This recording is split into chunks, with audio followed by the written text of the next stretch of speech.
Assalamualaikum warahmatullahi wabarakatuh.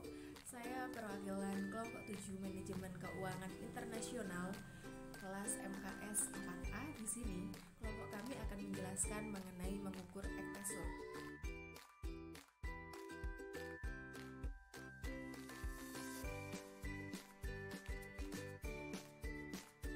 Sebelumnya, kelompok kami terdiri dari 4 anggota. Yang pertama, saya sendiri, Cahya Ayurgani, dengan NIM terakhir 003.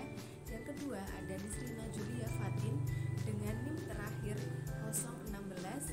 Dan yang ketiga ada Anissa Ibtihasari dengan NIM terakhir 031. Dan yang terakhir ada Nur Anis Sofiana dengan NIM terakhir 044.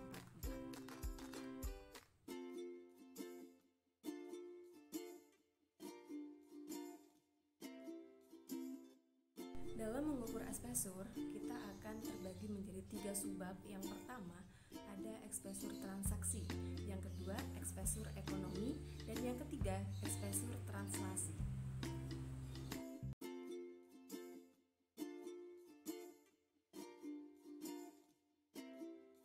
Selanjutnya yaitu pada pengertian ekspesur transaksi. Ekspesur transaksi merupakan resiko yang dihadapi perusahaan ketika melakukan transaksi dengan pihak lain, baik itu supplier, pelanggan, ataupun pihak lainnya dengan menggunakan mata uang asing, sehingga perusahaan yang terlibat transaksi ini terekspos terhadap resiko perubahan nilai falas di masa depan.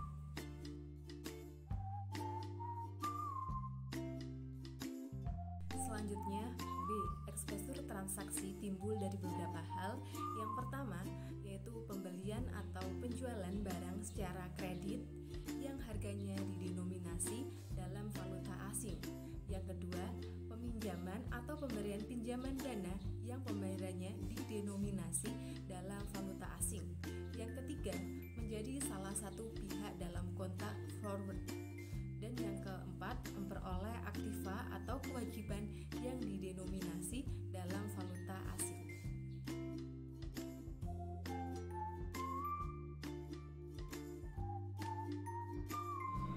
Tahapan mengukur eksposur transaksi. Yang pertama, menentukan perkiraan neto dari inflow dan outflow dari setiap falas. Dan yang kedua, dengan menentukan tingkat resiko dari seluruh valuta asing.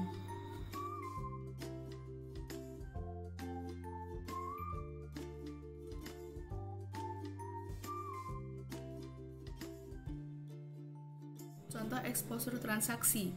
Asumsikan bahwa sebuah perusahaan Amerika membeli suatu barang dari pemasok yang ada di Jerman dan sepakat untuk membayar consequence of exchange rate movement. Keterkaitan antara mata uang mempengaruhi secara berbeda luasnya eksposur.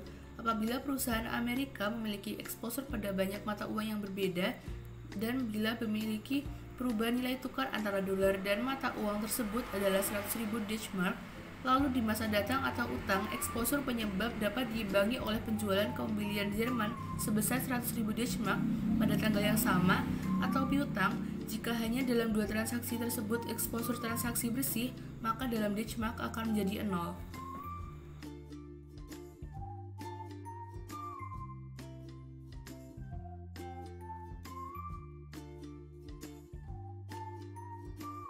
Jika terjadi eksposur transaksi, maka sebuah perusahaan menghadapi 3 pekerjaan utama.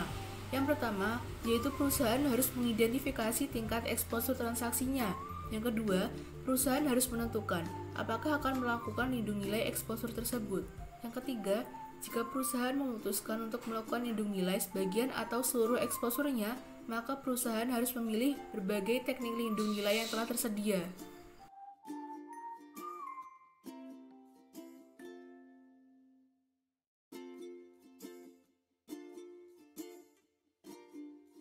Lindung nilai atau hedging adalah suatu investasi yang dilakukan khususnya untuk mengurangi atau meniadakan resiko pada suatu investasi lain yang bertujuan untuk mengurangi resiko dengan membatasi kemungkinan kerugian yang ditimbulkan akibat ketidakstabilan harga komoditas, nilai mata uang ataupun surat berharga.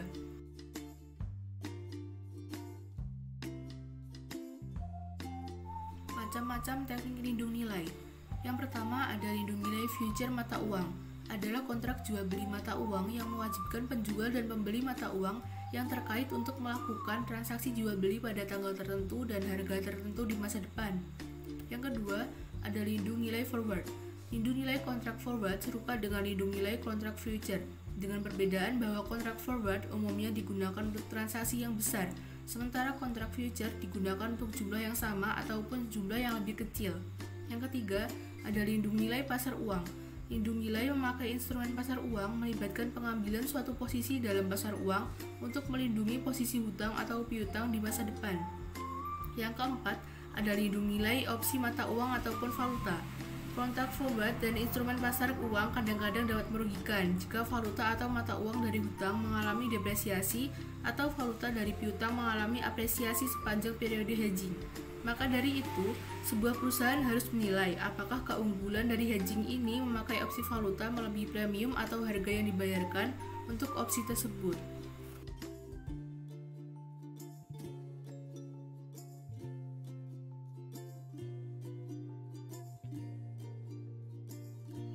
Eksposur ekonomi.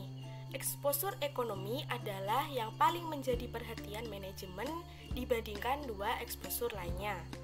Perubahan nilai tukar mempengaruhi nilai perusahaan karena berpengaruh pada aset serta arus kas operasi. Dapat didefinisikan sebagai sejauh mana nilai perusahaan akan dipengaruhi oleh perubahan tak terduga dalam nilai tukar. Setiap perubahan yang diantisipasi dalam nilai tukar yang tercermin dalam nilai perusahaan.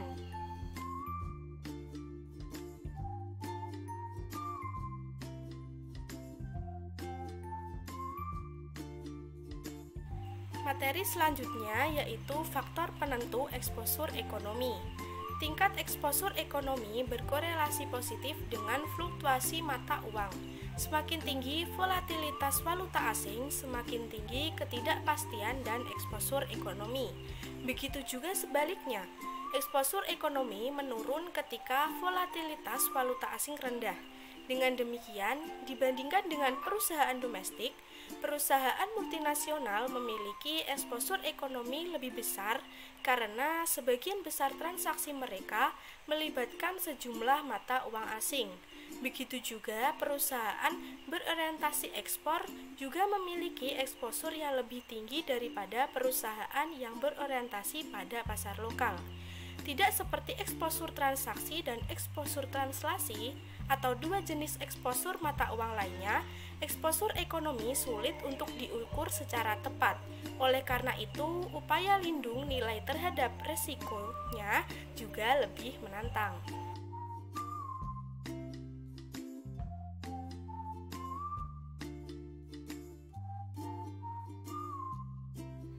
Strategi mitigasi eksposur ekonomi. Strategi operasional. Strategi operasional melibatkan diversifikasi fasilitas produksi, sumber pembiayaan, dan pasar produk akhir. Dengan begitu, efek perubahan nilai tukar dapat saling mengimbangi sampai taraf tertentu jika melibatkan beberapa mata uang berbeda. A. Diversifikasi pasokan dan operasi. B. Mengakses pembiayaan dalam mata uang berbeda. C. Diversifikasi sumber pendapatan. Strategi mitigasi resiko mata uang memiliki beberapa alternatif perusahaan. Mencocokkan arus kas keluar dan arus kas masuk dengan mata uang yang sama.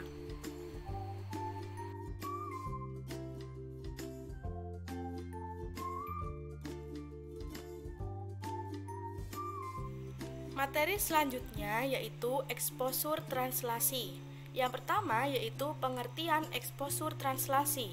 Eksposur translasi atau translasi exposure yang juga disebut accounting exposure timbul karena laporan keuangan perusahaan anak di luar negeri yang dinyatakan dalam mata uang asing harus disajikan kembali mata uang pelapor perusahaan induk agar perusahaan dapat menyusun laporan keuangan konsolidasi. Proses akuntansi untuk translasi mencakup perubahan atau konversi laporan keuangan perusahaan anak di luar negeri menjadi laporan keuangan yang berdominasi rupiah. Eksposur translasi didefinisikan sebagai potensi peningkatan atau penurunan nilai bersih perusahaan induk dan laba bersih yang dilaporkannya. yang disebabkan oleh fluktuasi kurs sejak tanggal laporan keuangan konsolidasi periode sebelumnya.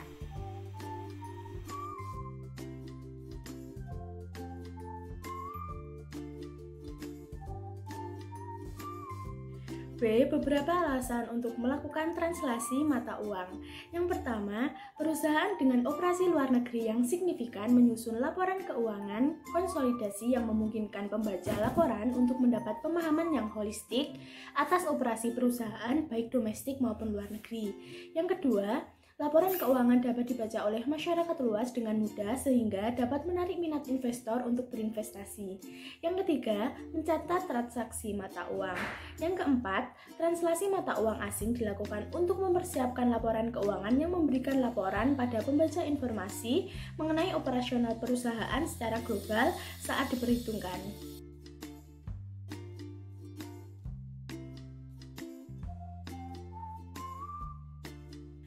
Saat ini banyak negara yang menentukan metode translasi untuk digunakan oleh perusahaan anak luar negeri berdasarkan sifat operasi bisnisnya atau berdasarkan karakter perusahaan anak. Sebagai contoh, bisnis perusahaan anak luar negeri dapat dikelompokkan sebagai entitas luar negeri terintegrasi atau entitas luar negeri mandiri. Uang fungsional merupakan mata uang dominan yang digunakan oleh perusahaan anak luar negeri dalam operasi harian. Kriteria suatu mata uang dianggap sebagai mata uang fungsional ditentukan berdasarkan indikator ekonomi seperti indikator arus kas, indikator harga jual, indikator pasar, indikator beban, indikator pendanaan, dan indikator transaksi antar perusahaan dan pengaturan kerjasama.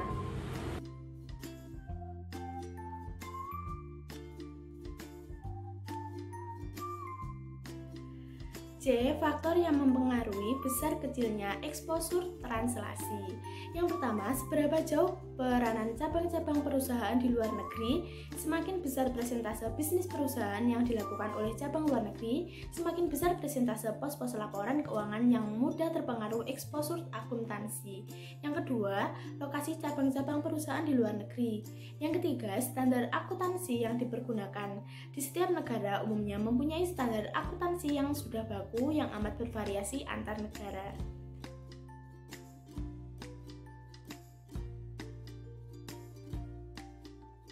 D. Metode-metode translasi yang dipakai perusahaan-perusahaan multinasional di seluruh dunia atas laporan keuangan yaitu: yang pertama, metode current rate atau kurs berlaku.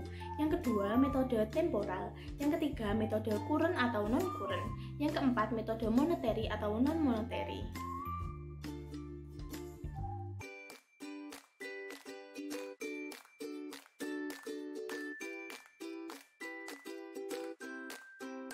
Sekian pemaparan materi mengukur eksposur dari kelompok 7. Semoga dapat bermanfaat untuk teman-teman semua. Sekian dari kami. Wassalamualaikum warahmatullahi wabarakatuh.